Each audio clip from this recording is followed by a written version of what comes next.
Alrighty, hello everybody. Welcome back to another one of my interviews here on Drip Talk with Blake the Snake Roberts. Today I have a very special guest. He is a rare guest as well. He is no other than a former pro wrestler and NFL player. The companies that he worked with for professional wrestling was WCW, NJPW, and AWA. And some football teams that he played for are the Denver Broncos, New York Giants, Sacramento Surge, Sacramento Gold Miners, with no other than also another former wrestler, Goldberg. He was one half of the WCW faction that Master P ran, Nolan Soldiers.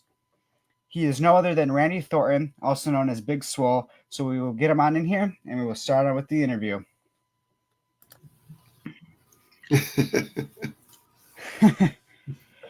Hello, how are you doing? What's happening? You heard me calling right from New Orleans, Louisiana, and it's cold as hell down here. You heard me?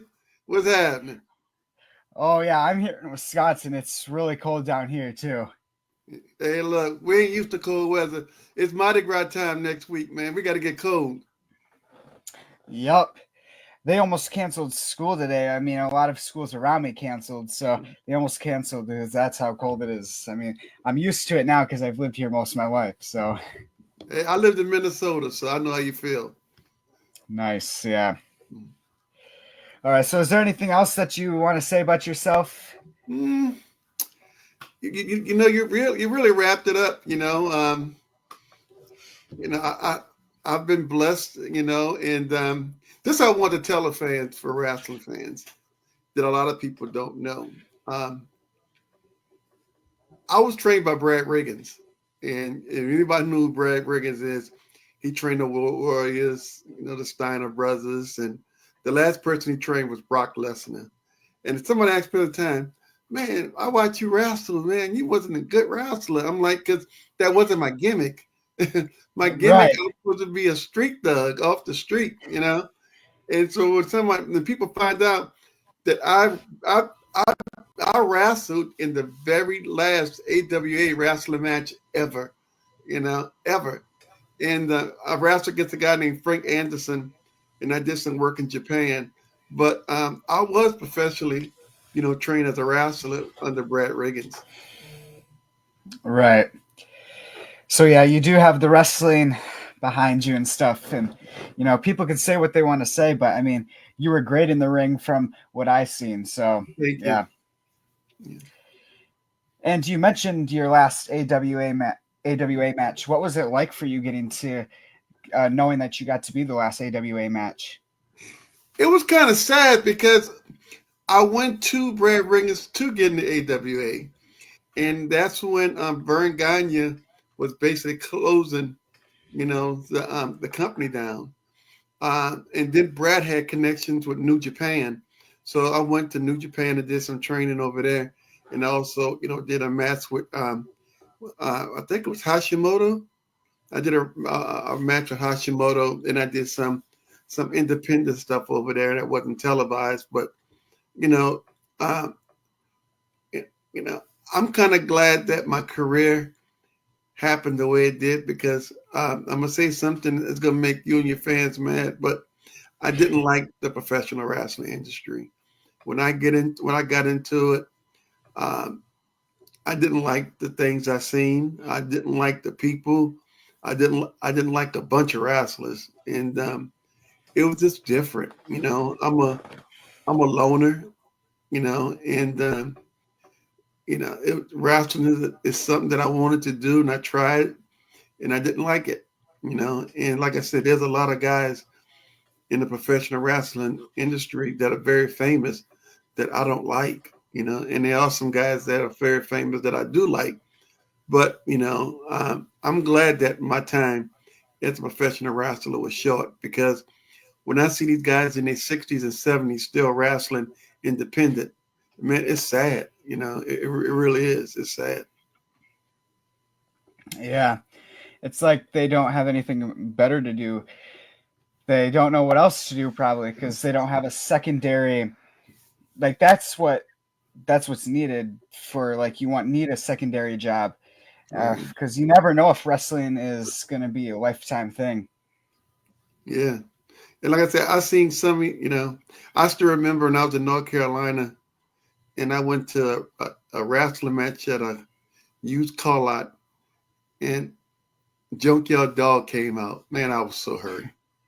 Man, it was the saddest thing I've seen in my life, man. To see my childhood idol, wrestling in a used car parking lot. Man, it was sad. Wow. Yeah. Like, I don't know if you know the wrestler Mike Jackson, but he's really old and he still wrestles. I seen, what's his name? Oh my God. What's the guy name? I seen a wrestling match of Paul Ondorf wrestling in his 70s and it was the saddest thing I've ever seen in my life. It was sad. Yeah, then there was Ric Flair and Dory Funk Jr. just had a hardcore match. It's Wow. like, yeah. But like you said, a lot of these guys, that's all they know how to do. I'm surprised Rey Mysterio's still wrestling. That guy has Hmm. more injuries than anybody I've met in my life, and I'm just wondering how long he can keep it up. But he's still doing good. He looks great, and he's still performing at a very high level. Yep, and I'm glad he's in the Hall of Fame. He's definitely worthy of that, and I mean everything he's done. So what is like the whole story on how did you get into the wrestling business? Did you watch it as a kid, or Mm. how did you get into it fully?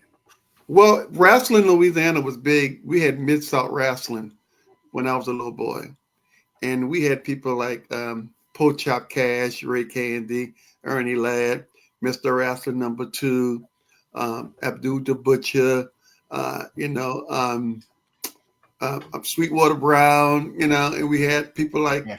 Cowboy Bill Watts, and it was real big in New Orleans. And we used to always go to the Municipal Auditorium, and we would see all the wrestlers, and all the wrestlers come out and sign autographs. And one day I was in Houston, Texas, and I was at this place called Frenchie's, and Big Cat Ernie Ladd walked in. And Big Cat Ernie Ladd told me, he said, "Man, you make a good professional wrestler, man. You're big, you look good. I can get you in." And so he the one got Big Cat Ernie Ladd is the one that got me into Brad Reagan School in Minnesota. Nice. Yeah, Ernie Ladd was great in the ring, what he did, and all the wrestlers that you named. I mean, just legends and icons from the past. But I did an interview the other day, and someone asked me who is my favorite wrestler of all time, and a lot of people never heard of Gorgeous George. Oh yeah, Gorgeous I know who George, that is. Gorgeous George is the man that saved professional wrestling, and he's my people like Ric Flair imitates him, and all these other greats have all imitated Gorgeous George. Yep. What about when did you get into the football world, and what made you want to get into football? I've been playing football since I was 5 years old, so football have always been something I've done. When I came out of high school, I was the number one defensive player in the nation. I was All American and all everything. You name it, I was it. And I decided to go to University of Houston because I want to stay close to home, and it's a school that that I like. And you know, I made freshman All American. I made all conference honors. But my senior year in college, I had a mental breakdown, and I was dealing with mental health issues. So the word got out to a lot of NFL teams that I had mental health problems. So I went from a second round draft pick to a free agent. Then I signed with the Denver Broncos. And I just went to camp, and I just started knocking everybody out, you know. And, my career had a lot of injuries. Every year I would make the team. My first year, I broke my hand the first game. My second year, I tore my ACL. Then I got I got traded to the New York Giants, and my knee was so bad that I just want to be released. So, because back then, you're talking about 1990, 1989, and Yeah. the knee surgeries were not what they is today, and so that's why I went to Minnesota and I trained with Brad. Then I went to Japan and did some training.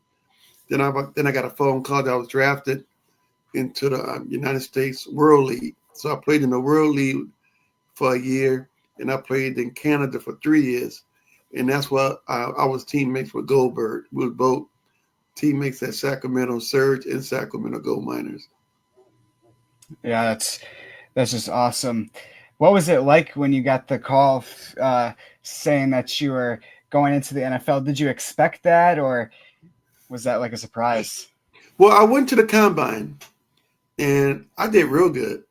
It's just that Yeah. I had that label as mental health issues. And, when I got the phone call, I was, the money they offered me, I was very excited to have the opportunity. And, when I went to camp, I just started laying motherfuckers out.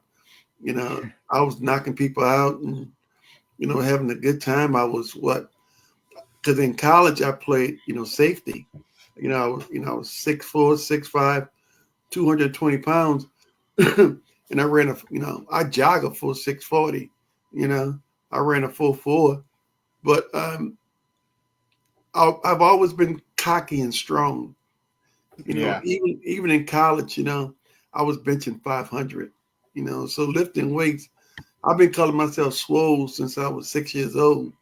So a lot of people don't realize nobody calls themselves Swoll until I start calling myself Swoll.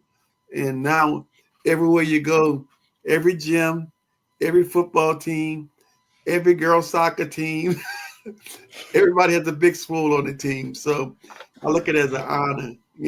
So Right. like I said, I've been calling myself Big Swoll since 1974.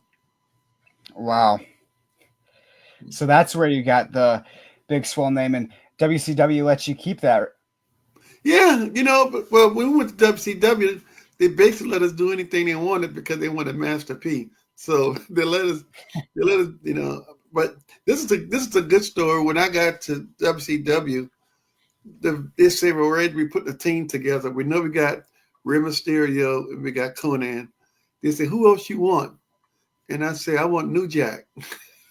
And they said, no, we can't give you New Jack. I said, why? They said, man, he's a liability issue. We can't. I said, man, look, I want New Jack. And Kevin Nash told me, no, that's when I can't give you. So, yeah, that's a cool story. Wow. Yeah, that would have been great. Yeah, but he was just crazy. Yeah. Yep, he was, because he's a hardcore legend. Yeah, yeah, yeah. Out of all the football teams that you've got to play for, which one would you say has been your like all-time favorite? Mm, I have to say, well, I went to the Cotton Bowl my freshman year, and my second year with the Denver Broncos, even though I was injured, we went to the Super Bowl, and it was so cool because, excuse me, um, I went. I went. They let me stay on a roster. They gave me my full pay. They gave me my playoff pay, and they gave me my Super Bowl pay. So and that was pretty cool because I made the team. I just got injured in the very first game of the year, Monday Night Football. So they gave me all my money and stuff, and I thought that was pretty cool. But going with my teammates to the Super Bowl, it was real cool. Yeah, being in a Super Bowl is amazing. Talking about the Super Bowl, what were your thoughts on the recent Super Bowl that they had with the Philly and Kansas City?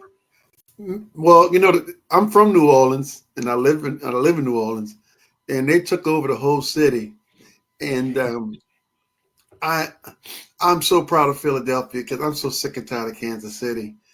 That Yeah, I mean, all that pussy ass football. You touch one of them, they start crying. But I did some speaking engagements. I spoke at I think 3 or 4 I did the NFL wellness and health programs, where I talked to NFL players about heart disease, diabetes, mental health issues, high blood pressure.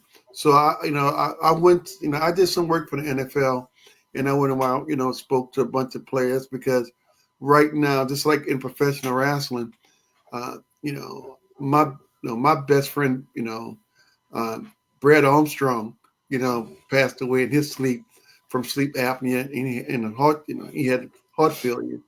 But just like my other good friend, Bobby Duncan Jr., Kurt Hennings, um, you know, Chase Tatum, it's just so many guys that we lost that I really feel that could have been helped, and a lot of older professional wrestlers are in so poor health, because they don't have any insurance. In WWE, WCW, none of these companies provide health insurance, before these retired wrestlers. Hmm. Yeah, that's just awful that that happened, and I mean, yeah. So we mentioned that you played football with Goldberg. Did you two get along and talk a lot during your time in the football times? And what was it like when you guys got into the wrestling world and actually seen each other once again? Goldberg wasn't like that when he played, and we played together. He had a lot of hair, you know. Um, he loved to drink, loved to fight, but the Goldberg you all see is not the Goldberg I know. The Goldberg I know, like I said, he had a bunch of hair on his head. Uh, like he was just, when we seen each other, he was like, "What are you doing here?" Because we were both started on the offensive line, but he was just Goldberg was just so busy, because he was doing so much promo, So we seen each other, we said hi and stuff, but that's one thing about being a professional wrestler. I'm so happy that we were never given a belt, because when you get a belt in professional wrestling, they work the dog shit out of you. You're doing promo, you're doing Yeah. television, you're doing guest appearance, and it's just. I know guys that I work with that was on the road like for 300 days out of the year. You know, just lived on the road, and that's not the kind of life I wanted. Right. Yeah. What are your thoughts on the traveling? Did you like the travel? I know you mentioned that you just don't really like it a lot, but during the time back then, was is something that you look forward to, or was it not? It was fun, it was fun. In my contract, I had that I flew first class, so it was pretty cool for me because when we joined No Limit, our problem was we were hated on by so many professional wrestlers. A lot of professional wrestlers didn't want us there. Hulk Hogan didn't want us there. Ric Flair, and there's a whole bunch of guys. Booker T, he didn't want us there. So we got hated on by a whole bunch of people. But the one guy that I never forget that stood up for me and helped me out was Sid Vicious. Sid Oh, Vicious. wow. Sid Vicious was the nicest person I ever met. And Sid used to tell me all the time, "Swoll, they don't want you here. Come on, man, you got to work, man. Come on, prove them wrong, man. Prove them wrong." And so like when I do a bunch of interviews and I tell people I don't like Hulk Hogan, and I said this 20 something years ago that I never liked Hulk Hogan and I never liked Ric Flair. I'm just not fans of them because they weren't nice guys when I was at WCW. Right.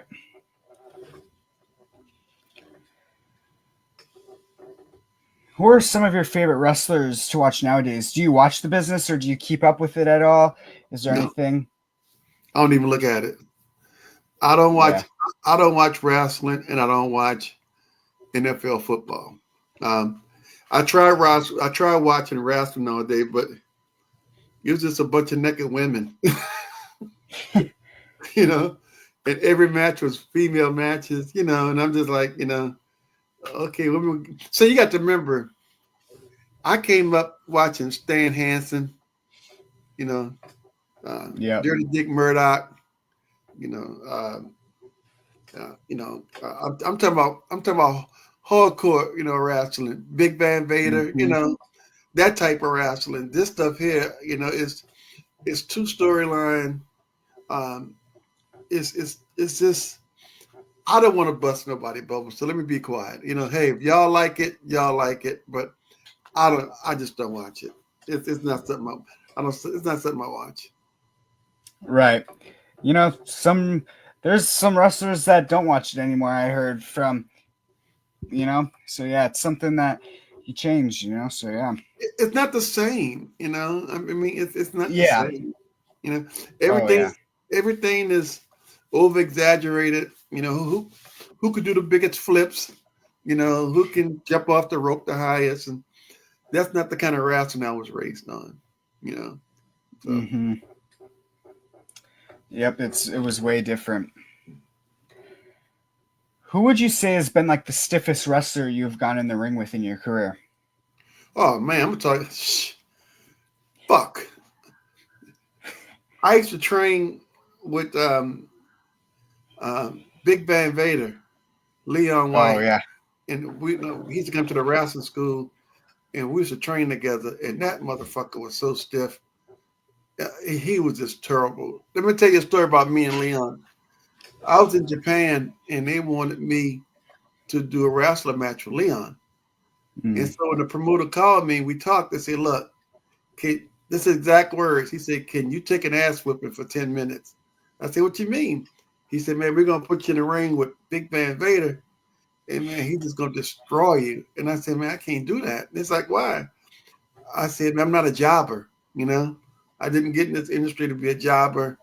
And you know, and Leon was putting everybody in the hospital in Japan. He was breaking guys' nose, their jaws. And I told him, I said, I was not wrestling Leon. And they told me, they said, if you don't wrestle Leon, you will never wrestle in Japan again. I told the motherfuckers bye, and I got my ass on a plane and never been back to Japan since. Wow. That's a crazy story. I mean, I've heard many stories of Vader. He's not safe in the ring from many No, wrestlers that I've but interviewed. him and Goldberg, Goldberg the same way. Bill, to me, Bill, Bill's a nice guy, but you know, what's the guy? What's the guy neck he hurt that he ruined his career? One of the Hart brothers. Uh, Draws? no, Hart from Canada. What's the guy that beat up Vince McMahon? Bret Hart. Okay, yeah. Yeah, he Goldberg's the reason why Bret Hart retired when he messed his neck up. Yeah. Wow. Crazy. Did you ever try out any amateur wrestling or did you ever see that you wanted to do it as a kid? Yeah, I did. I did high school wrestling. I also did. I did martial arts. I studied kempo. I boxed. When I was a young man, we did everything in where I'm from. So like I said, I've done freestyle wrestling. Um, I never done Greco. I wanted to, but I didn't. But I did martial arts, and we're talking about 1970s and the 80s. So we didn't have MMA back then. So Yeah. um, yeah, I mean, I knew as a little boy, I always wanted to be a professional wrestler. Since I was a little boy, I always said I wanted to play pro football and be a professional wrestler, and both of my dreams came true. Right. That's just awesome. A lot of kids growing up say they want to be something and then it happens. I mean, it's just amazing thinking Yeah, back to that. I'm thankful. I'm blessed. I'm happy. My career was short, but hey, I made it. And I made it to the big stage, so I'm happy Yep, with it. Yeah. of course. What would you consider to be a weakness and then a strength of yours in the wrestling business? Say it again. I hear you. Say it one time. What What do you consider to be a weakness and then a strength of yours in the wrestling business? My strength was Master P. I had leverage. Um, they gave us anything we wanted. You know, I was making more money, than than the main stars, at at WCW. And the weakness was, once me and Master P fell out, and they dismantled No Limit Soldiers. Till this day, that's all I'm labeled as. That's everybody know me as Big Swoll, the No Limit Soldier. So it's the label, it's a tag that I have to carry with me for the rest of my life. Yeah. And then what about a weakness? Mm, my weakness, I didn't like the industry. I didn't like the Yeah. people. I mean, um, you know, you know, you know, wrestlers are different. Some of these guys, they really try to live that image outside the ring. And I mean, just a lot of drugs, a lot of alcohol abuse. I mean, drugs were when I was with WCW. Drugs were very, very common, passed around backstage. So it was it's and I'm anti-drug. I'm anti-drug. I don't drink. Yeah. So being around the atmosphere, was really something that I didn't like. Yeah, of course. Yeah. Have you ever wrestled or done anything in Wisconsin before? Uh no, but Minnesota I have. Um I hung out in Madison, Wisconsin, and Okay. Beverly. So one of the guys I went to wrestling school with, who didn't become a popular. I can't think of his name, but he did a lot of independent wrestling, and so I went to his family farm and hung out with them. But it's y'all can have that shit. It's too cold up there. Yeah. Who was your first opponent in front of a crowd, and how did you feel going into that first match? Frank Anderson. A lot of people don't know Frank Anderson, but he was a guy who was they call him the Swede. He's from Sweden, and we went to wrestling school together. And WCW really tried to promote him, and they asked me, to do a couple of matches with him. And Frank Anderson, he wrestled for WCW a while, and great friend. He just, he passed away a couple of years ago. He had heart surgery, didn't wake up, so we call him Frankie Boy. And a lot of, like I said, he wrestled with WCW, for a good while, and but that was my very first match. Wow. Yeah. How did the crowd react when they saw you for the first time in your first match? I got booed because I mean, I was a heel. You know, I Right. walked in the ring. I walked in the ring. I was spitting on people. I took a coke and threw it. I took a coke and threw it at somebody. So I mean, I had to. Yeah. You know. You know. I mean, a lot of wrestlers would tell you it's more fun being a heel than a baby face. Yep. I mean, you were doing your job, so I mean, But that's not me. I'm always yeah. smiling. I always want. I feel like I help the world. You know, I Yep. consider myself a positive element of the world. So I might say, wrestling just wasn't for me. And I mean, I get a lot of negative comments and feedback from people. Oh, you suck. No Limit Soldiers suck. Okay, that's your opinion. I mean, Yeah. I don't mind. No, it doesn't bother me at all. Be honest with you.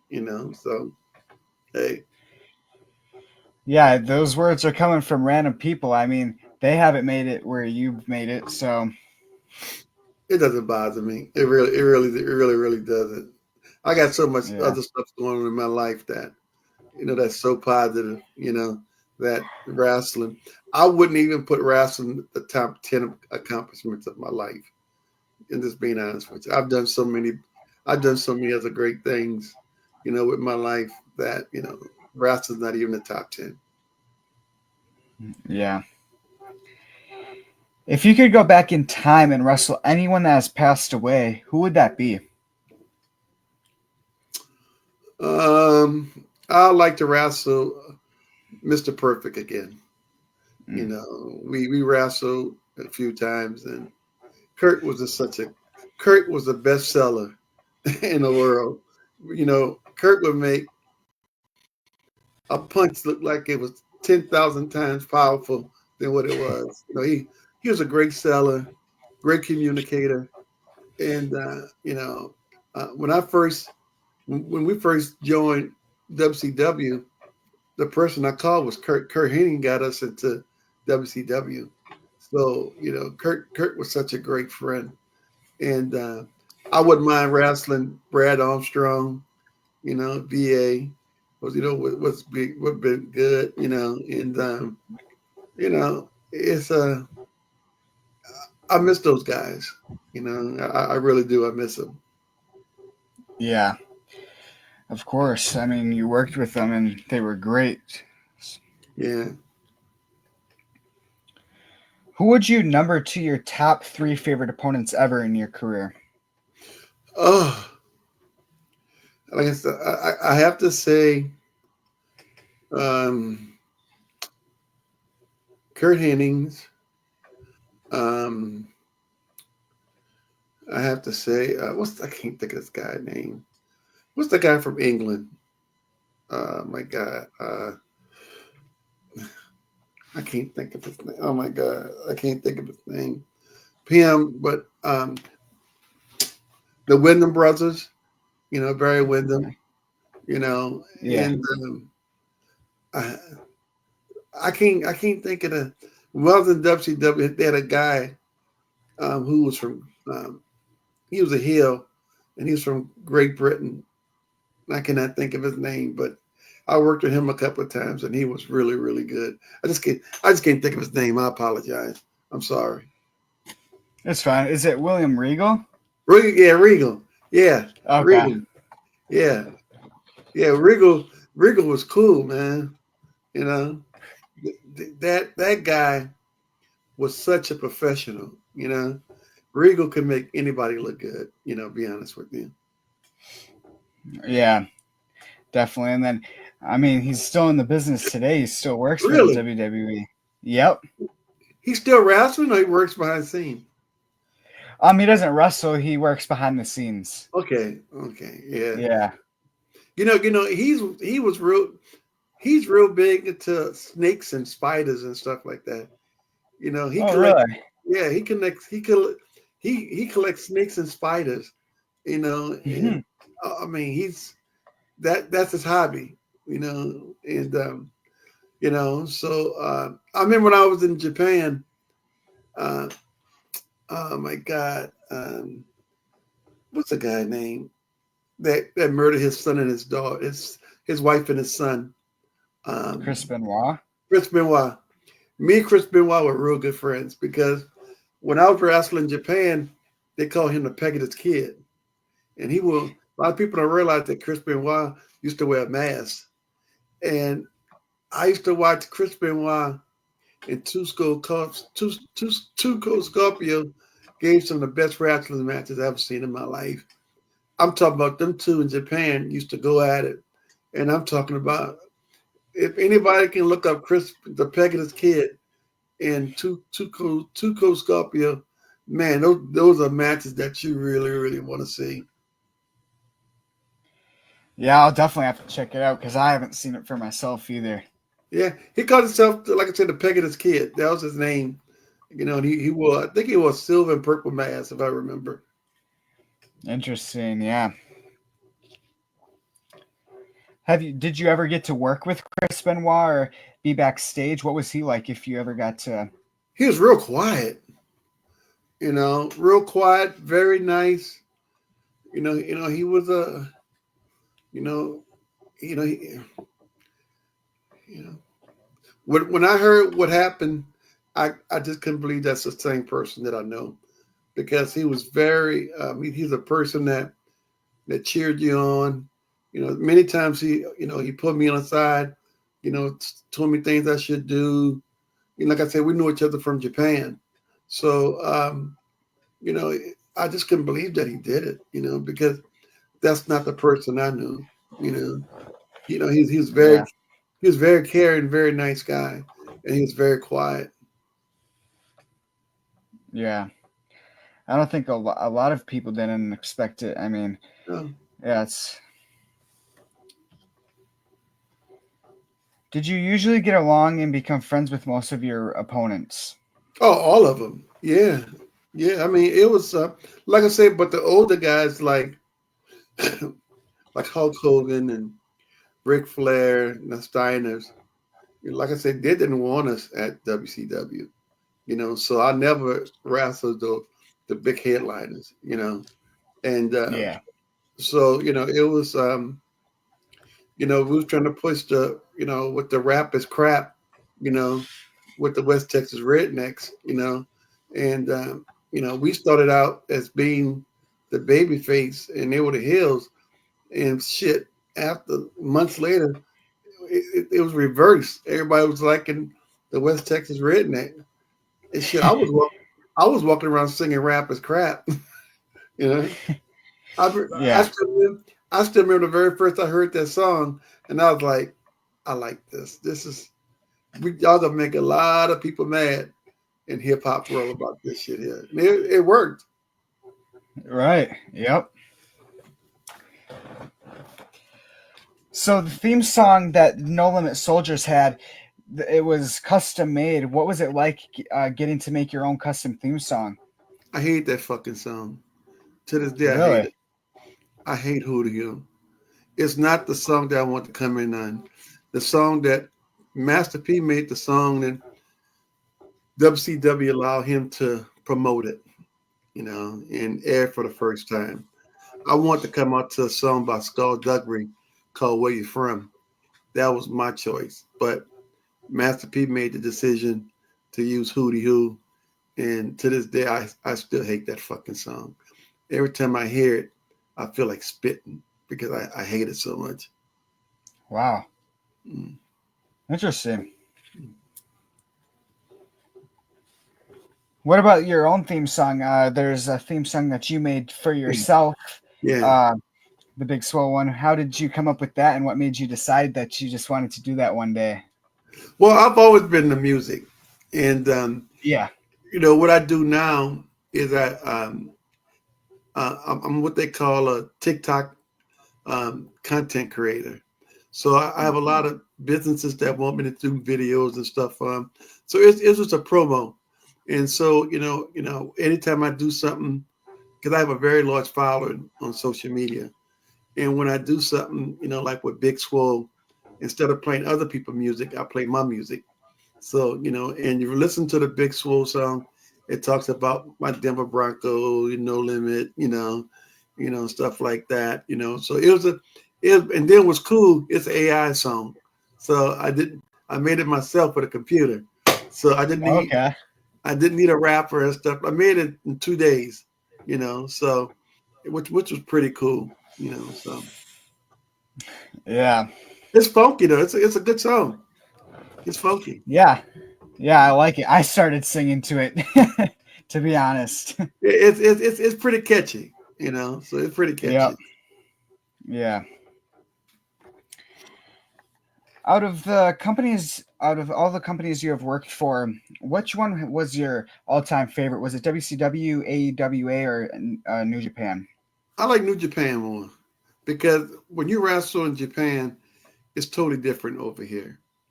It's the crowd is different, the scripts are different, the way the fans treat you are different. Japanese people are really into professional wrestling, and I just liked it over there. Like I said, I went over there and trained for a little while and met some good guys and stuff like that. But you know, uh, if I wasn't married and have kids, I, I'll move back to Japan. That's how much I loved it over there. Yeah. Do your kids ever want to get into the football business? No, no. Uh, my son is heading to mid school, and Okay, that's nice. I have a daughter who's in nursing school. She graduated with a degree in biology, and now she wants to be a nurse. So she's in nursing school. So no, my kids are not into that kind of stuff. They listen to what they. My one daughter, she's real big into what they call K-pop. Okay, yeah. You know, so she's big into that Korean stuff, and she goes. They're like kamikaze, and stuff like Hmm. that. So, you know, they're not into it. My kids are nerds. I go to Comic Con things too sometimes. Yeah, y'all spend a lot of money there too. Oh yeah, definitely for meeting the people that are there and Yeah, stuff. yeah, y'all could spend $1,000 in one day at Comic Con. Yeah, I'm not like big into like the anime thing or like that. I just go there to meet the famous people, to be honest. We'll say my daughter, she's into to anime. She's real big Yeah, into that and with the drawing and stuff like that. So she's real big into the animation. yeah, that's cool. Yeah. So something I wanted to talk about is what led you into wanting to become a Christian and starting to speak for the Christian athletes, and what made you want to start doing that? It's something I've always been a man of faith. When I was a little boy, I lived in church. Um, when I got into the NFL and professional wrestling, I seen a bunch of demons, and I watched these guys how they turned to drug and alcohol, and especially in wrestling, all these guys they were divorcing their wives and get remarried, divorced again, and I went. I had a tryout with WWE, and I did bad on purpose. I didn't want to Mm, work at WWE. When I got there, I didn't want to be there, and I bombed on purpose. But I didn't. I just didn't want to do that because I wanted to go into the ministry, and stuff like that. It sounds crazy, but I'm just telling the truth. I just right. when I got there, I just didn't want to do it. And I had some stuff lined up.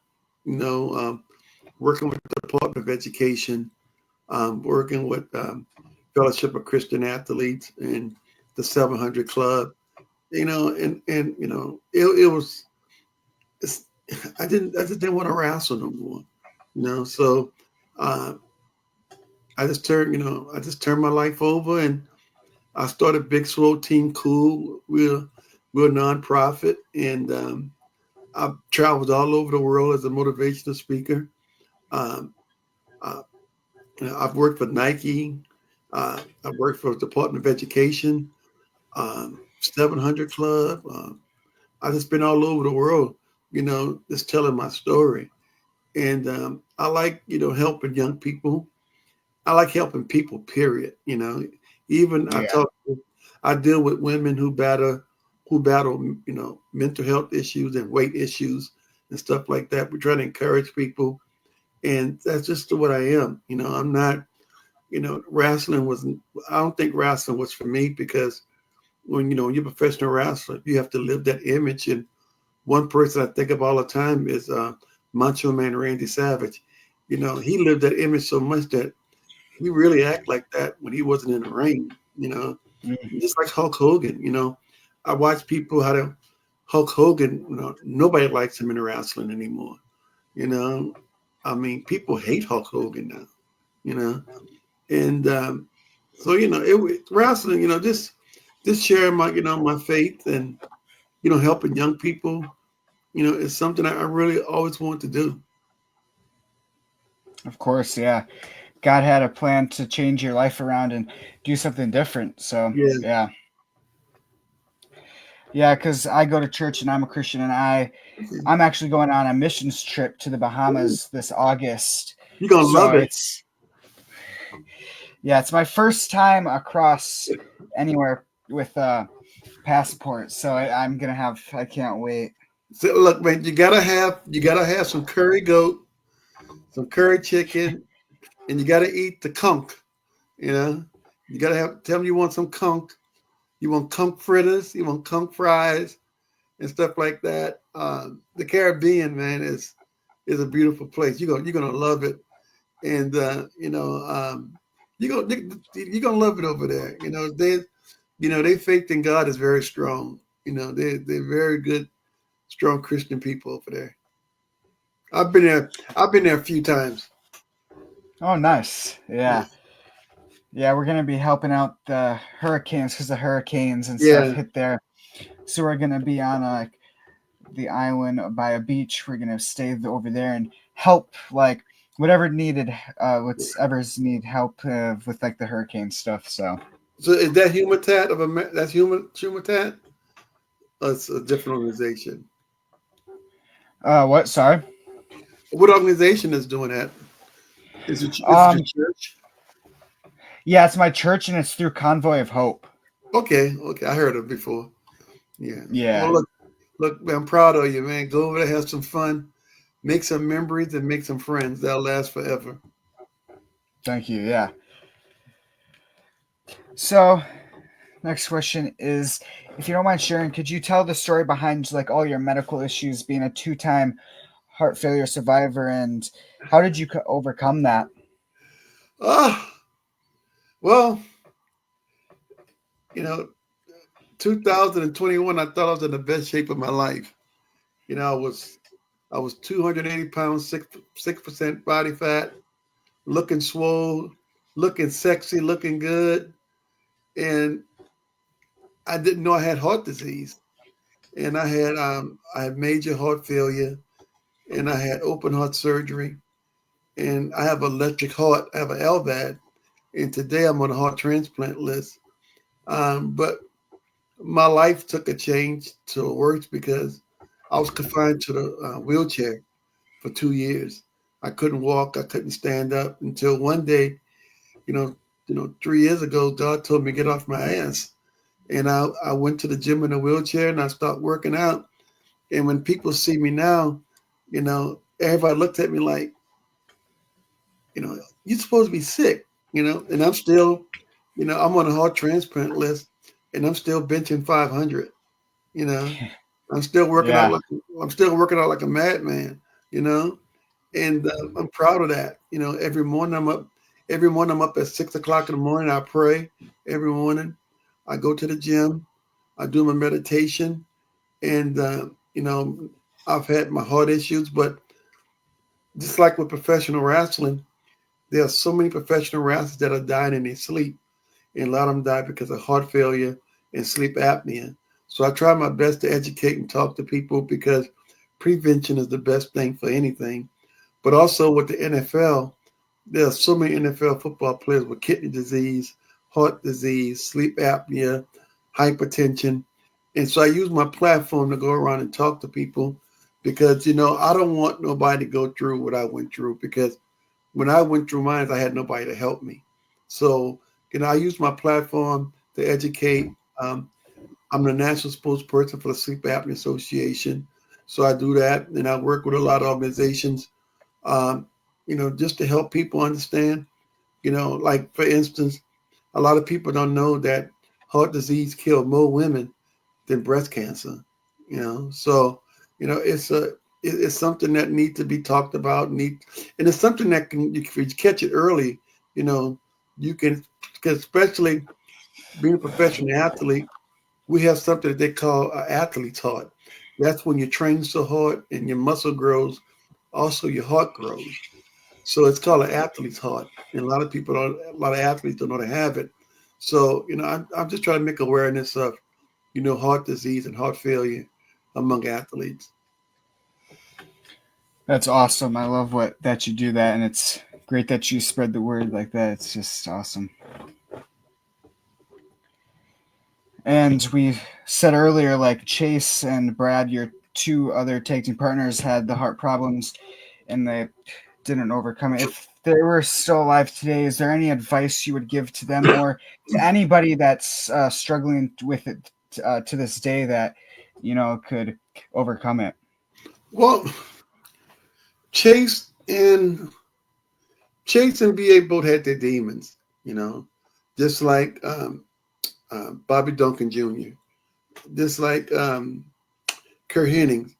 A lot of these guys had drug addictions, and they used. I'm not trying to put their business out, but a lot of them had addictions. They had demons, and back then, the way a lot of professional wrestlers like Scott Hall and all these guys, alcohol and drugs was the only thing that they know how to do. So I would love to just. I talked to BA 2 days before they found him dead on his couch. And I talked to his mom, and I talked to his wife. And great guy. But that's the wrestling industry. It's just so much. It's just so much that people, and like I say, I'm not trying to just tell your friends not to watch wrestling because I was a wrestling fan, and Right. I'm just when you interview me, I just tell the truth. Some people don't want to hear the truth, but I just tell the truth. And it makes a lot of Mhm. people uncomfortable and mad. But professional wrestling when I did it had a major problem with addiction with drugs and alcohol. Yeah, and the truth is what needs to be told. I mean, it's great that you do that and say the truth because Yeah. and it's. I don't know if you heard, but they just legalized marijuana back into WWE again too. So Well, that's because of pain. Marijuana is better than taking painkillers because painkillers destroy the kidney. And you can, I mean, I'm an old weed head, you know, and weed helped me out a lot, especially for as far as pain. Plus, it makes you eat and it makes you rest. So, I'm an advocate for cannabis. So I'm not going to say it's bad because I did it, and with all my injuries, it helped me out a lot. So I mean, I I think it's good. yeah, what was it like, or how did you come up with the move, the heart punch, and what is the background behind it? And such a coincidence that many years later, I mean, it's funny that that was on your mind to have that. The hard punch was a tribute to my brother. My brother was a big time wrestling fan, and his favorite move was the hard punch. And when I was a little kid, he used to grab my arm and put my arm behind my back, and he was punching. And so, what I just want to do a tribute to my brother, tell him I love him, and that's why I did the hard punch. And I mean, you know, I don't. It was just a tribute. I just want to tell my brother I love him. You know, and that was his favorite move. So if that was his favorite move, it was my favorite move. And but people always ask me why the hard punch, and I was like, it's something that my brother liked. Right. Mm, I'm glad that you could do something for your brother. It's Yeah, awesome. So, yeah. in the football scene, what were some of your favorite teams to play against?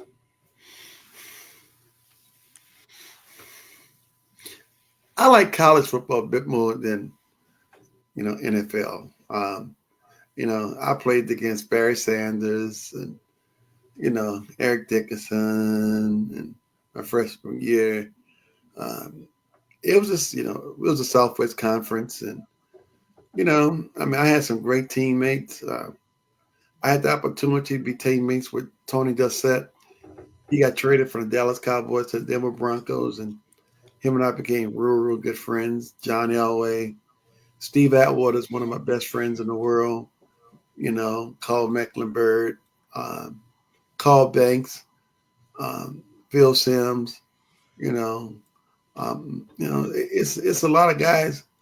Who I really respect, and that's the thing you miss. You miss the camaraderie with your teammates. I don't miss the game, but I miss the camaraderie. Right. Yeah. What was the change like for you going from a football field to a wrestling ring? None. I mean, I did it all my whole life. It was just like playing. It was same like playing football and boxing, or playing football and wrestling, playing football and martial arts. It was all all the same. It's just there was I mean, going to wrestling school was hell because you had people like Anima and Hulk will come there and beat the dog shit out you. So you Yeah. know, yeah. Yeah. What about the locker rooms? Is there any differences between the locker rooms of the two, Mm. wrestling and football? Yeah, it's a big difference. And when you're in wrestling, a lot of guys, they just I want to say, excuse me, when you're in wrestling, a lot of guys are all about themselves. When you're a team, you have more camaraderie. And yeah, the locker rooms are different because in professional wrestling, it's like a clique. You have certain guys, certain wrestlers that hang with each other, and other people have their own locker rooms. So it's just totally different. It's not the same. Right. Yeah. I kind of uh, seen that.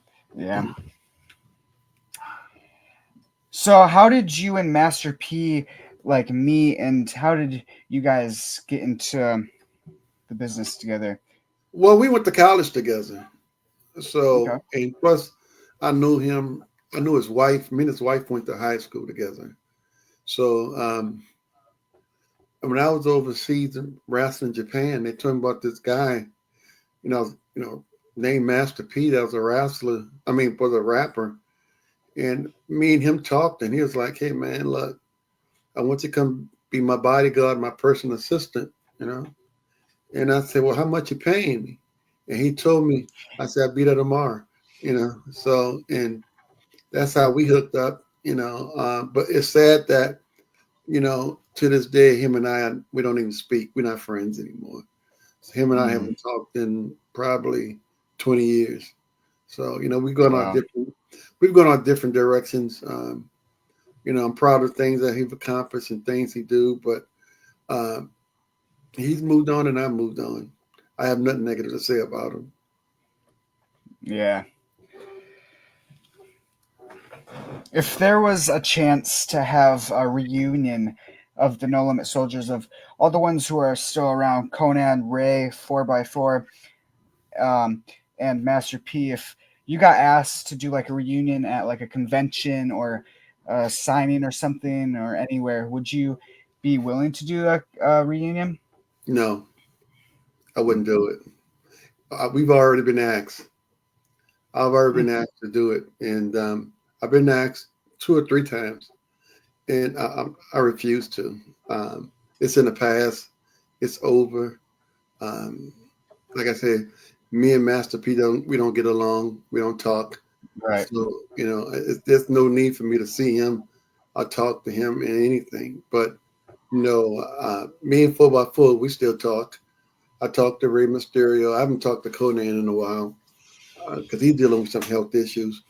But I years ago and recently we've been asked about doing a reunion with the No Limit Soldiers, and I told them no, I wouldn't do it. Right. Who would you say was like in your eyes the leader of the group of No Limit Soldiers? Me, I'm the one put it together. You know, Right. I'm the one went to I'm the one went to WCW with the Hmm. idea because Rey Mysterio and Conan was in the ring talking about they bought it, and routed. And I seen him one time on a wrestling match. I told P, I said, "Hey man, I can get us into wrestling." And he was like, "Oh man, stop bullshit, motherfucker, stop lying. You can't get into wrestling." I said, "Hey man, I get in wrestling." So I called um I called um who did I call first? I think I called Brad Riggins. And Brad Riggins is real good friends with Kurt Hennings because he trained Kurt Hennings. Yeah. So he hooked me up with Kurt Hennig because I know Kurt Hennig anyway.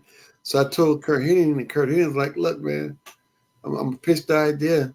And Kurt Hennig called me next day and said, "Hey, man, they want you to fly to Atlanta." So I flew to me and my lawyer flew to Atlanta, and because Pete was doing a movie, and I went there and I negotiated the contract, and that's how we got in. Wow. Yeah. Would you say you were more of like a quiet person backstage, or did you talk to like the people or some of the members of your faction? And I was real quiet. I used to hang out with the Rudies, the guys used to put their rings up and stuff like that. The people selling merchandise. I used to hang out with them and eat with those guys. It's I'm still like that today. I'm a loner. You know, um, I work up by myself. I have a farm. I mess with my horses and my cows, and I got dogs, and you know, I, um, you know, I still do speaking engagements, but I try my best to stay away from people. I'm not a people person, and so it's just the way I'm just a loner. I mean, you'll never see me with an entourage. You never see me with a bunch of people. I don't rock like that. So I mean, like I say, I love going to the farm, and I love my horses, dogs, and cows, and that's it. Yeah, that's cool that you have horses and cows. We have chickens and ducks and geese and We'll dogs see. and cats and stuff. I used to have chickens and ducks, but we have a snake problem, in Louisiana. Uh, So we have snakes and coyotes, fox, possums, and coons. So when I got rid of my chickens and my ducks, it was just it was just too much. I'll never forget one time I went to get some eggs and there was like a 8 foot egg, a chicken snake in there, and I was like, oh no, this is it. oh my God. Yeah, you have to remember I live in Louisiana. We got alligators and and stuff like Yeah. that here. So no, man, it's no, no, y'all can have the chickens and ducks. Yeah, I didn't think about that. Like, yeah, you guys have the more wild Yeah, animals.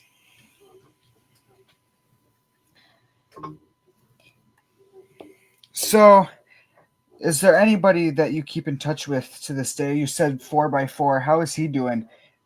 he's doing good, but he doesn't look the same. He's like 220. He's ripped and Oh cut wow. up. Yeah, he's lost a lot of he's lost a lot of weight, and I think he's doing. I think he does construction. He owns a construction company, and I know he was doing bodyguard for Missy Elliott. He was Oh doing, really? yeah, he was Missy Elliott's bodyguard, and I think, but right now he's just chilling, in New York. He's not doing any more wrestling, and we just did a thing with the cat from Okay, WCW. yeah. Me and him just did a thing with him, and the cat was so damn. That's another cool dude. The cat was cool, cool, cool, man. He was, you know, he's still crazy though. He's still crazy.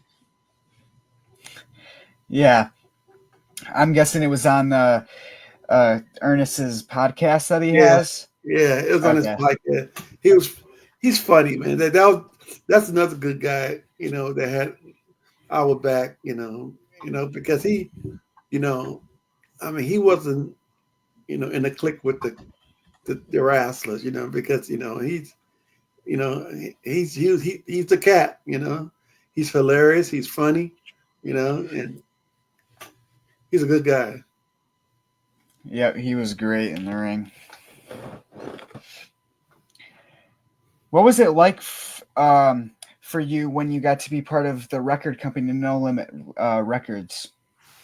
It was okay. I was there when we first started. So I mean, uh, when I joined No Limit, you know, the record label only had $10,000, and when I left, it had like 260 million. you know, so I watch it go from from nothing to something. And back in the late '90s, we was the number one hip hop label in the world.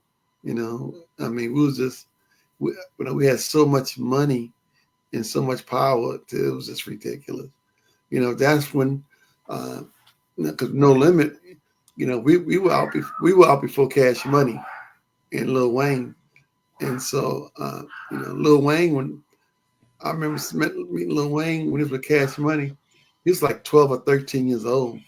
Wow. So, yeah, he was, yeah, So I mean, so but you know, you know, we had great times. Made a lot of money. Traveled around the world. Lived a very you know luxury lifestyle. So it was fun. Yeah.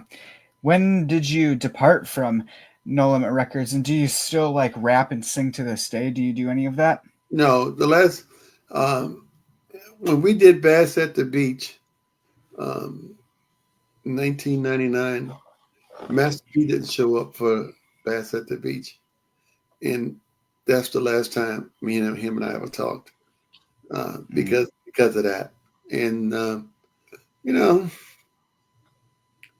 yeah, it's we just moved on different things. Right.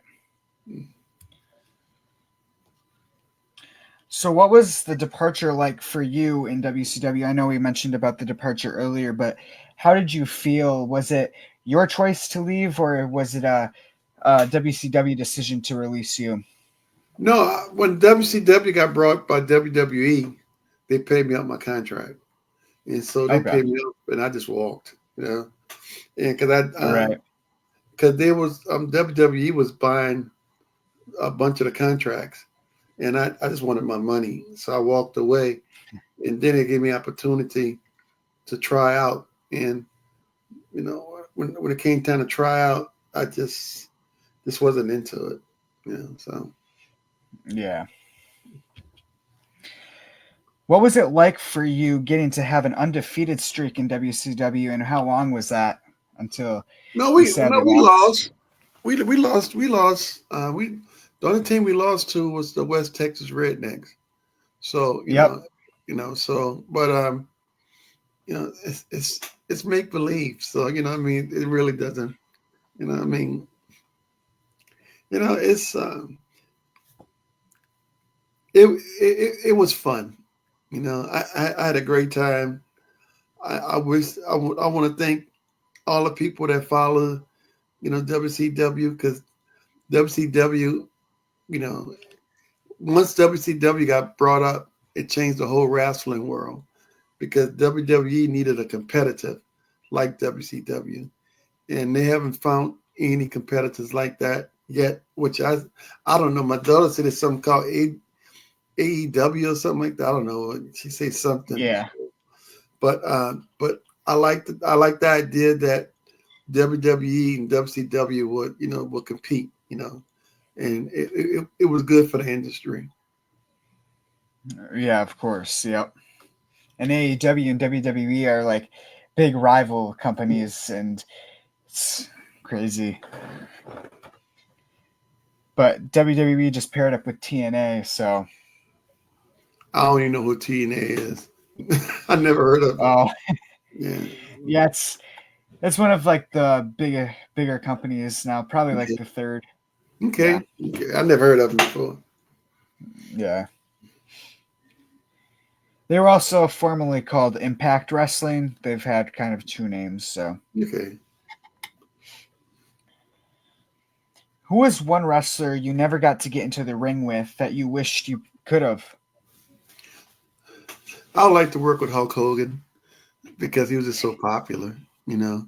Okay, yeah, He was so popular, and when I was at WCW, they treated him like a god. He did what he wanted to do, when he wanted to do it, how he wanted to do it. I think Hulk Hogan, yeah. but I know I'd have lost him because he don't lose to anybody. So Yeah, he was one of the top guys during Yeah. the time. So,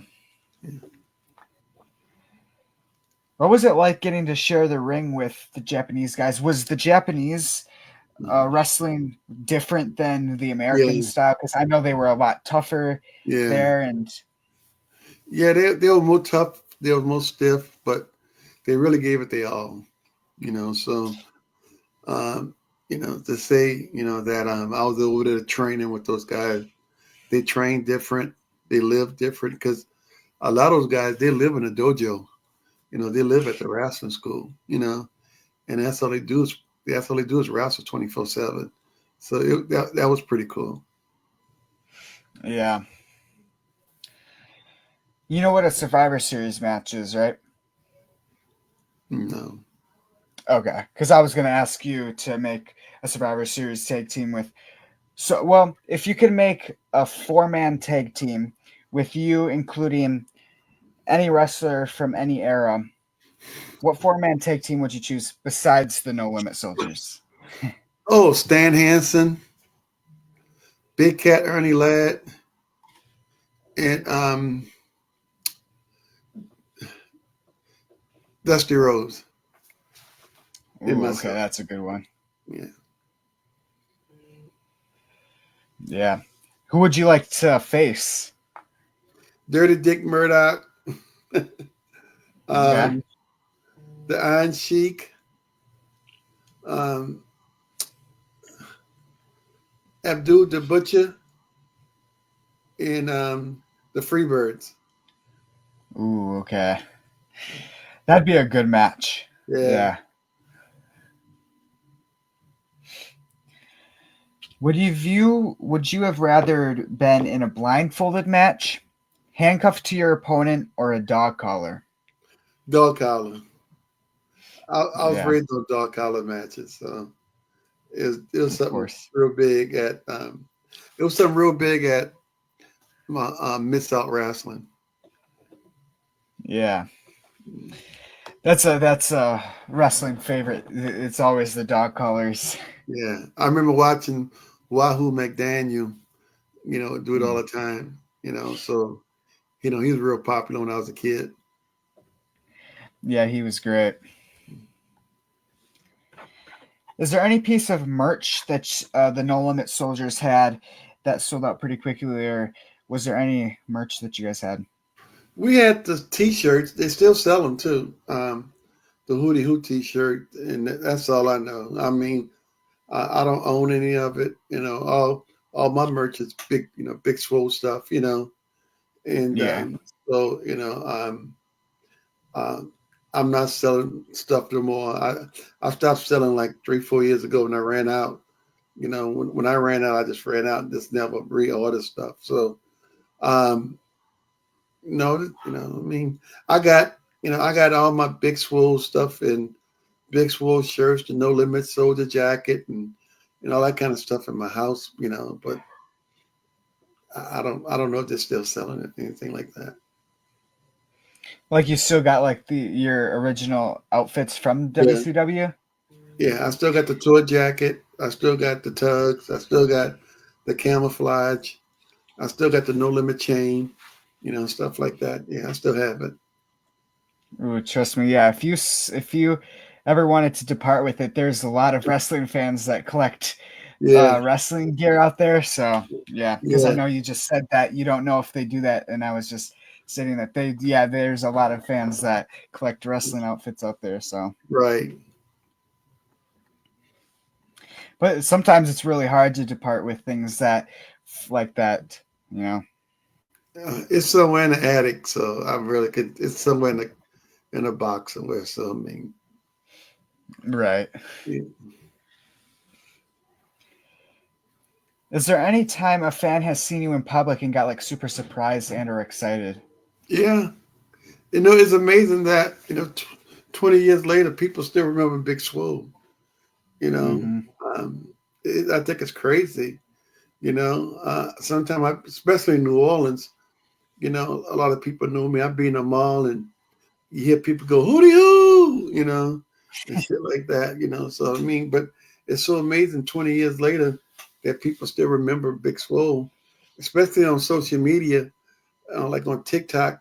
I get messages all the time. Where you been? Man, I remember when I was then, guys, when I was a little boy, I remember the No Limit so and so. It's a lot of stories, that people tell, and I'm just happy that, even though I was there for a short time, I made an impact, and I made a lot of fans and made a lot of people happy, especially in the hip hop community. Of course, yeah. Mhm. Do you still get asked for photos and autographs nowadays if you get seen? Yeah, but I don't do it. I Oh don't, yeah. no, I don't. It's over. You know, uh, I never get. One time I did a kamikaze show, and I was signing autographs for free, and a bunch of the older guys got mad at me. Like, hey man, this is where we make our living. But I mean, I didn't need the money.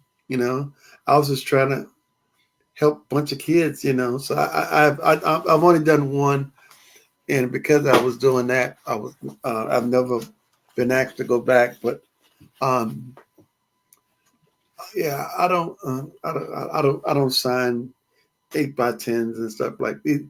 There's even people at my gym, they ask me, "Oh, can you sign something for my nephew?" I'm like, "Nah, because you're my friend." I mean, I don't. It's over.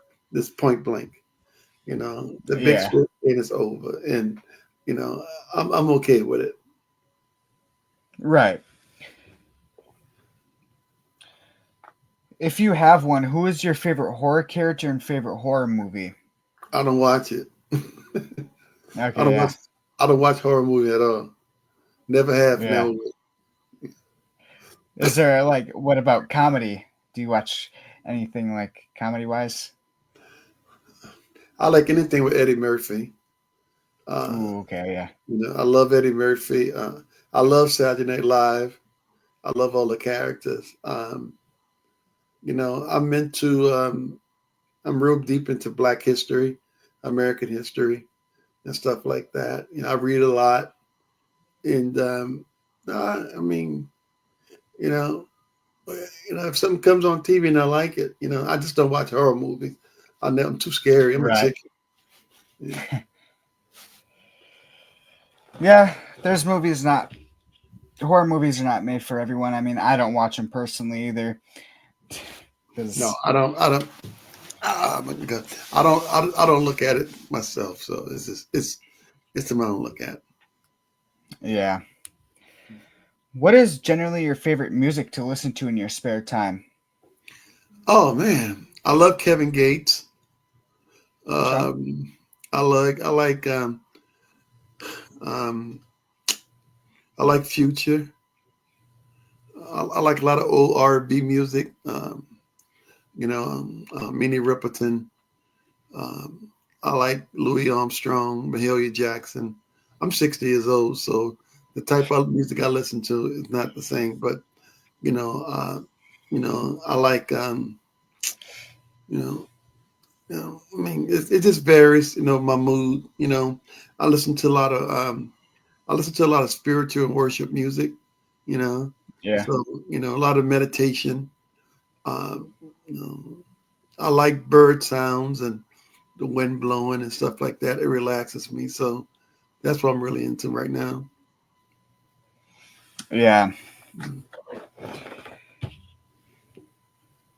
Yeah, I listen to a lot of Christian and music like that, and uh, that's all that we basically listen to. But other from that, I like listen to pop and sometimes rock and stuff because my favorite band is Kiss, so Oh I yeah, like that. yeah, So yeah, they rock. I'm yeah. Led Zeppelin. Black Sabbath. You know, um, Hmm. I like Robert Plant, The Who. Cheap Trick. You know, those some good memories. Yeah.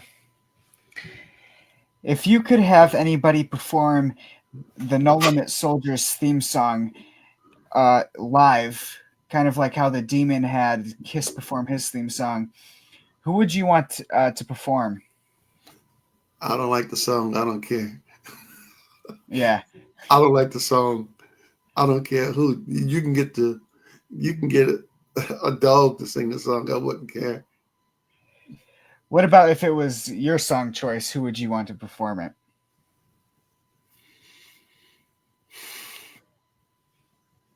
Mm,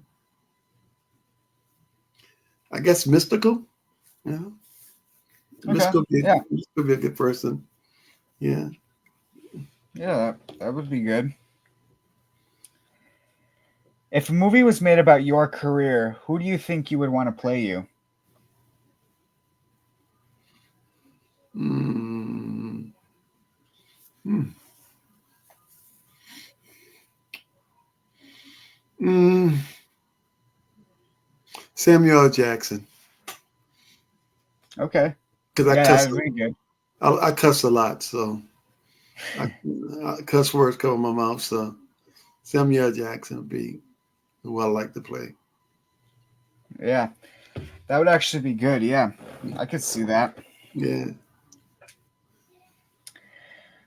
Which wrestler has given you the best advice and or compliment? Sid Vicious. Okay, yeah. And, Sid Vicious told me don't ever don't trust anybody in the wrestling industry. Yeah, you mentioned that earlier, and I was gonna say something. So yeah, um, I was actually supposed to meet Sid Vicious a month um, after he passed away in Minnesota. He was supposed to come to his next upcoming show before he passed away, and it was sad because I was gonna meet him. And yeah. Yeah, he's a real nice guy. Hmm. What has been like the best fan compliment you have received, either like a show or anywhere? Mm, I mean, we came up in hip hop, so we brought hip hop to wrestling. So a lot of hip hop fans like that. So and like I said, a Hmm. lot of people remember the "Rap Is Crap" song, which is cool. So that was some good stuff. Of course, yep. What would you say has been the funniest thing a fan has said to you or a wrestler? Mm, I suck. Yeah. Oh.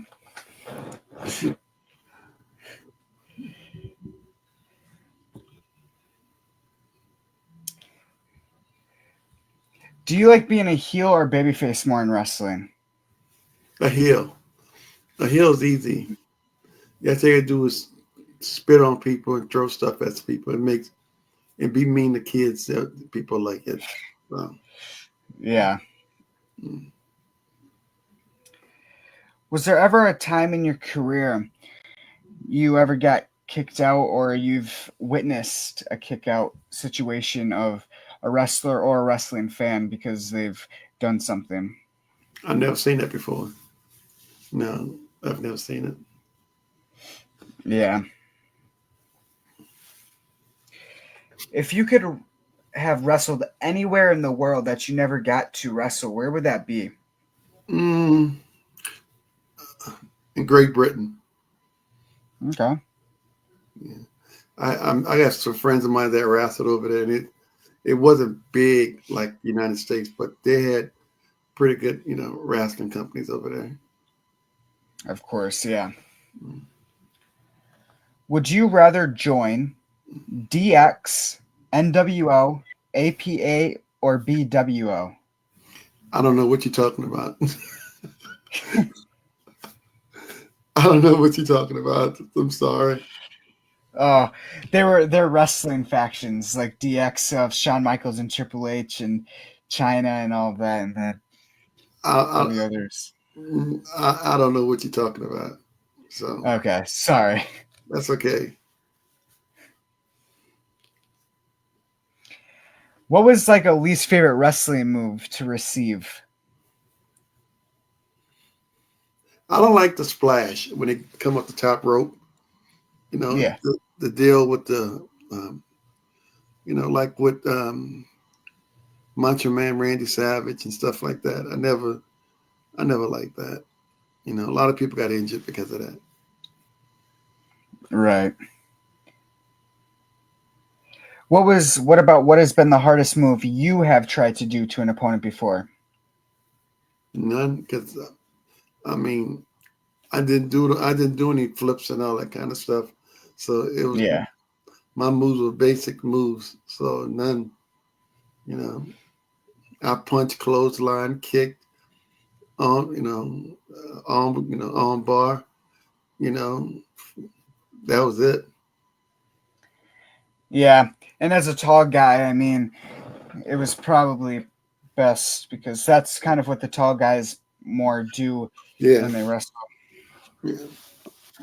What are some of the advantages and disadvantages in the wrestling and or football business of being tall? Mm, I don't think there's advantage. I think that the shorter you are and the stronger you are is more better than the taller you are. So I mean, I don't see any advantages of it. It just looks Right. good. You know, you got somebody like Taz, you know, short, stocky, look good, like a little pit bull. So, tall is not always a good thing, So Right. What usually got you hyped for a match that you were going to be in? nothing. It just, I mean, I always listen to music, but I was just so focused on rehearsing it in my brain. I never got, I never got hyped that much anyway. Right. Just go out there and do the job and then get over Yeah. with it. And get home, go to the Yeah. next city, go to the next city. Yep. You just wanted it to be over and go Yeah, relax and yeah. It was nerve wracking. So of course. yeah. Yeah, having to perform in that big of a crowd. Yeah. And was there ever a time you've made a mistake in front of a crowd that Oh yeah. you Everybody possibly does. You miss your spot. right? Everybody. If a wrestler say he hasn't, he's lying. I mean, a lot of people miss their spots. You Mm-hmm. can, you can wrestle a guy with baby all on and slip. Stuff like that. So I mean, anything can happen. You might do a spot and the person forgot the spot. And somebody get injured. So I mean, it happens all the time. Of course, yeah. Yeah. Out of all the venues you have got to wrestle at in your career, which one has been your favorite? I wrestled in Osaka Castle in Osaka, Japan. Mm, You know, that's my favorite place. of course, yeah. Mm. What has been the most dangerous or scariest incident that you've witnessed personally for yourself in the wrestling career or football career? Because if there's been any bad injuries that almost occurred or happened. Mm, I think it was in Kentucky, and we got a bunch of the red Texas rednecks. Their fans were throwing batteries at us and stuff like that. So Mm, that's something I remember. For the rest of my life, it wasn't getting hit with batteries. Don't feel good. right. I don't know what's with the fans throwing stuff in the rings. Back in the day, there was a lot of that was going on. Definitely during the ECW hardcore days. Chairs, batteries, you name it. So it was it's pretty it's pretty outrageous. Pretty Yeah, outrageous. food, drinks, definitely drinks. I mean, probably splashed all over and stuff. So, Yeah. was there any? Who did you usually travel with? BA and 4x4. Okay, yeah. Is there any crazy or great road on the road stories? Because I know some wrestlers usually have uh, some Mm, on the road stories. No, everybody, whoever wasn't driving was the other two was sleeping. So Yeah, So I mean, no, I don't have any. I don't have any stories like that. Right. I mean, that's probably the one and only time you could get some sleep. Yeah.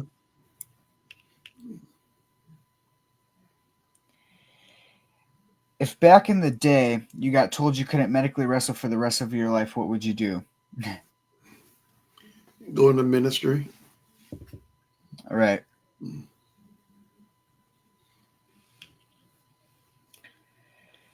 So, from the long period that you had the break from New Japan to WCW, there was a long break there of not wrestling. What was there any reason behind that of not doing anything? I was playing in Canada. Okay. I was playing Canadian football. So, I mean, that's why the long gap. And then I was working for No Limit. So, that was from like 1991 to 1997 or something like that. It was a couple of years. So, Yeah, did you have to get back and train a little bit and feel it out, or did you still have the wrestling in you? well, I was always in shape because I work out every day Right. and I box. I still box to this day. So, getting in shape wasn't hard at all. Plus, I went Right. before I got in the ring. I went to the power plant in Georgia, so I stood there for a month and trained and got in shape. So Okay. The WCW power plant? yeah, Okay, yeah. How was Dwayne Bruce as a trainer? we had a guy by you talking about we had somebody called Sarge. Okay, yeah, that was his real name. Sorry, yeah. I was Yeah. Oh, okay. Sarge was crazy. You know, a little pit bull. So yeah, yeah. I mean, he was there, and Paul Orndorff was running the mm, school. Those two was running the school. yeah. Mm. Yeah, I had Sarge on my podcast. I mean, I heard a lot of stories of the wrestlers that got trained, such as Goldberg got trained by him too. I mean, Yeah, there's him, the Big Show. You know, Mhm. a lot of guys. That came through that time saw his train. Yeah, I heard he was really tough and on you about that. So I know you were part of a football Hall of Fame. What does it feel like for you to be part of a Hall of Fame? Well, when I was, they wanted to induct me in Louisiana Hall of Fame. I rejected. It's not something that I wanted. Um, that kind of I'm gonna be honest with you. I don't even think about football and wrestling anymore. When I walked away, I walked away, and I mean, some people say I was good. Some people say I was great. Some people say I suck. So I really don't care. Yeah. What are three things that annoyed you the most in the wrestling business? Drugs, alcohol, and arrogance. Right. Is there three things that you liked about the business? Money, friendship, traveling. Right. Yep.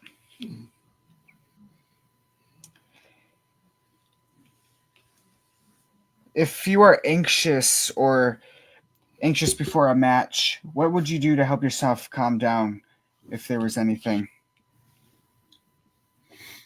Listen to music. You know, Right. music. That's this music. Yeah.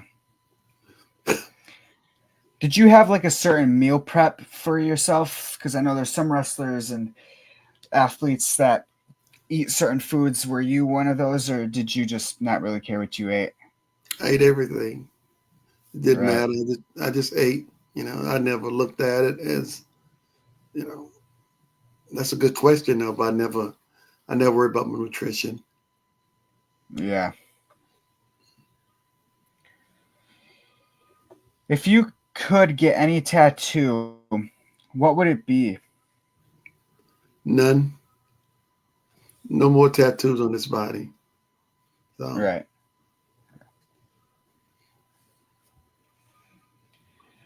If you could go back and revisit any year of your entire life, what year would that be and why? 1989, when I was going through my mental health issues, and that because that year changed my life, and it still impacts me to this day. Of course, yeah. If you could go back in time and tell your younger self something motivational towards your life and where you are now, what is something you would say? You can't make everybody happy, so don't try. You Yeah, know, you can't make everybody happy, so you might as well live your life. of course. If you, as Big Swoll, came with a warning label, what would it say? Crazy, unpredictable. Yeah, those are good. Yeah. So to finish off the interview, um, what is one thing you would like to tell your fans of football, wrestling, just in general, your fans that have been supporting you throughout all the years and everything? Well, you can follow me on TikTok, Yeah. Big Swoll, the original No Limit Soldier. I'm on TikTok. I'm on Facebook as Randy Thornton Big Swoll. Please follow me. Um, you know, and I just want to say thank you, to you and other people who still, believe in Big Swoll. I'm just a man that wants to improve the world, and I want to make everybody around me better. And I want to say thank you very much for allowing me to do that. I appreciate it. Yeah. And then for one last question is, do you have any advice for me to become a wrestler or just get into the business in general? Because that's a question I ask everyone and was wondering. You gotta have a gimmick, you know, Yeah. and or you're willing to sell your soul to the devil. You know, I mean, when you get into the wrestling industry, you're gonna do things that you don't want to do. You know, are you willing to do it? Is a question. You know, nowadays you got people they'll do anything to become professional wrestlers, and that's very dangerous. Yeah.